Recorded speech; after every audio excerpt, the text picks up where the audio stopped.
I don't think there's any better way to finish off a week than talking about beer. And my guest right now is Matt Hamill. He's with Red Shed Malting. Matt, how's it going? Doing very good. Thanks for having me. And based out of Red Deer here, correct? Yeah, the malt plant's just a little bit south of town. Yep. Okay, so tell us about Red Shed, because this is interesting, because you're a craft maltster, is that correct? Yeah, you got it. So we are a small family business. So it's my brother and his wife, Daylin, and mom and dad. And we take barley mostly from Dad's farm and malt it and sell it to some of these craft breweries that are popping up. And popping up they are. Like, Alberta has been really, and there's been some big pushes from some of the financial institutions, really pushing this idea of craft brewing. You said to me earlier when we met at the breakfast that we've got over 100 craft breweries in Canada. Is that correct? Yeah, when we started, there was 30 breweries, so it was 3 years ago, and we're up over 100 now and continuing to grow. We'll have one open in the next couple days, a couple minutes out here. That is pretty cool. So I may have missed it. So are you also doing brewing as well, or are you selling to those craft brewers? The bulk of our business is selling to the craft brewers. We have an adorable little brew system on site as well. Nice. So we picked that up at the same time we got the malt equipment. So it's been sitting collecting dust for a couple of years. We got it licensed last January and did 2 batches in 2018. And we got some beers that are going to be getting released next week. We did a fundraiser a couple weeks ago, and we had a couple partners involved in that. So Bo's Bar and Grill in Red Deer here, and Cilantro and Chive in Lacombe, and Northern Chicken in Edmonton. And so we only brew 5 kegs at a time, and so those 5 kegs got spread out between those guys. You know one of the most controversial questions in the U.S. right now? Do you know what it is? Do tell. Do you use corn syrup? I'm glad you brought that up. It's they ticked off a lot of farmers doing that, and whether there's a good tie into food here too, right? Like everyone wants to talk about what's not in food. In beer, it's a pretty happy story. Let's talk about what is in beer, right? So when that Super Bowl ad came out, right around the same time, there was a couple beers that just got released that included some of our malt. One of them being the 242 Stock Ale from Blind Man Brewing. One of them was the Bach Chain beer through Last Best, and one of them was the Prairie Pounder Pilsner from Alley Cat. And those ones are all beers that I'm really proud of, those breweries, for doing a great job telling the story. So side of the package, they talk about where the barley is coming from, who malted it, and just proud of the ingredients that are in there, which barley, water, yeast, hops. Yeah, people were upset about that Bud Light commercial.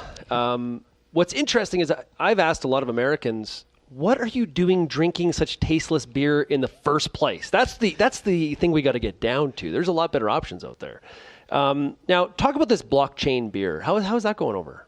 Yeah, so that was a really neat project for us. So our malt company, we focus on local, sustainable, and that ties into the crop rotations, which we just heard about, and traceable. And so this one was really an opportunity to show off what can be done with traceability in beer using blockchain technology. So kind of a confusing technology. A lot of people have heard the word, might not understand how it works. This was a really neat project to put a product in consumers' hands and show them the benefits right away. So you scan the QR code. So we had a speaker this morning. On that paper, there's a little QR code at the top. On the beer cans, there's a QR code. You scan that, and it'll take you to a landing page, and you can watch the barley field grow. And then you can get information on the specs on the barley, the specs after the malting process. We did the roasting on it, so we have the only malt roaster in Canada. So if you want a darker beer with only Canadian ingredients, got to use our stuff. And then through the brewing process as well. It'd be interesting to see a study on somebody that cares about traceability of ingredients in beer. What is the decline with every beer drank? Their concern for traceability.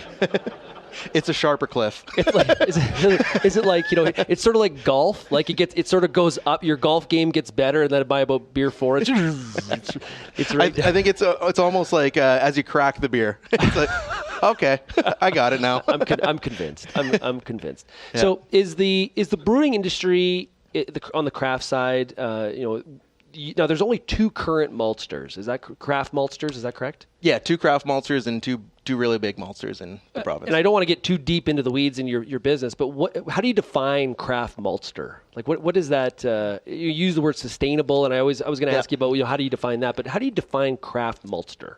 Well, in the brewing industry, it's a bit blurrier of a line. So there's really small breweries and medium size and pretty big craft breweries, and then the big guys. Well, and the big guys pretending to be small. Absolutely. Oh, and buying out the small guys. Yeah. Okay. In craft malting, it's a lot easier. It's Raw Canada Malting, they're doing 140,000 tons per year. So their output or they're buying? Their output. Okay, output. Okay. And we produce 200 tons. So no more zeros after that. Just 200 really? tons. So 1/4% of one of their plants.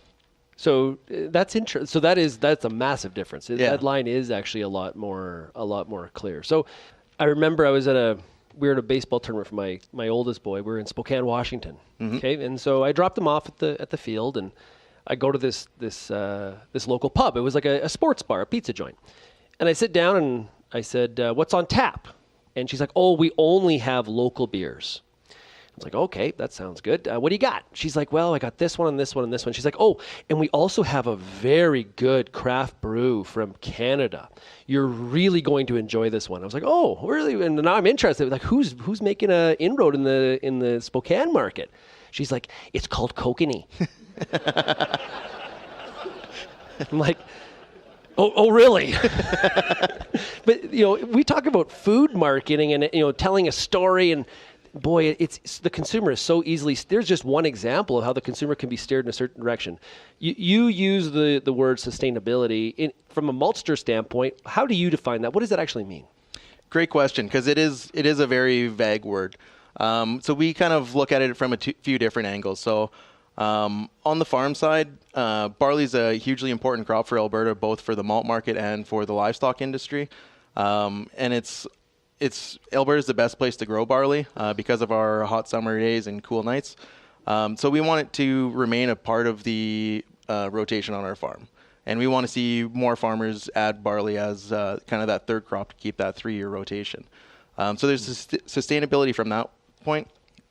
We have a colleague in the craft malting industry down in the United States, and they advertise their malt as malt less traveled. And I like that quite a bit too. So this year with our crop rotation, it was 2018 was the year that we were growing barley on the home quarter. And so we grew the barley, malted the barley, roasted some of it, and brewed some of it right in the same place. So it wasn't a 100-kilometer food. It was like 30 feet food. So so that was pretty neat. We were pretty excited to do that. Cool. Question here on the Slido app from the audience.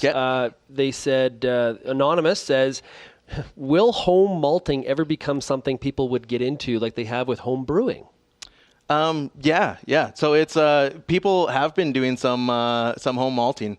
When we first got the idea of starting Red Shed, there was a lot of research done for the equipment. If you want to start a brewery or a home brewing or something, you just Google something and you order it online. And it's just that easy. It's not so easy with malt equipment. But we did stumble across some pretty fun YouTube videos. I'd seen a person repurpose a clothes dryer, into a malt kiln. And we have some home brewers ourselves even, and so we don't produce a smoked malt, which is kind of a neat one for some Rauch beers and some other styles. And so we have some guys that have taken some of our malt and smoked it themselves, and that sounds like a drug thing. Well, so many things in malt sound like a drug deal. We are past October 17th. All right. But they just add like either a barbecue flavor or just a wood smoke flavor to that. Because the malting process has a huge impact on the taste of the beer, correct? Absolutely. And especially with the roaster that we have. So different time and temperature in the roaster. And without adding any other flavors, we can add like a biscuity taste, chocolate, a nutty flavor, or coffee. You may have said it at the beginning, I apologize, but what's the story behind the Red Shed? And it's just kind of a throwback to history when you drive around and you just see the little red sheds dotted in the prairie. Nice. So we like that. Absolutely. Yep. That's awesome. And then when we first started, it was going to be in a blue barn on the property that my brother lives at. But then the plans grew and grew and grew a bit. And we took over Dad's red shed. So it ended up working out well. I don't know what the audience thinks. I think red shed sounds a lot better than blue barn. So, all right. Okay. This is Matt Hamill with Red Shed Malting. Matt, thanks a lot. Appreciate it. For sure. Thanks for having me.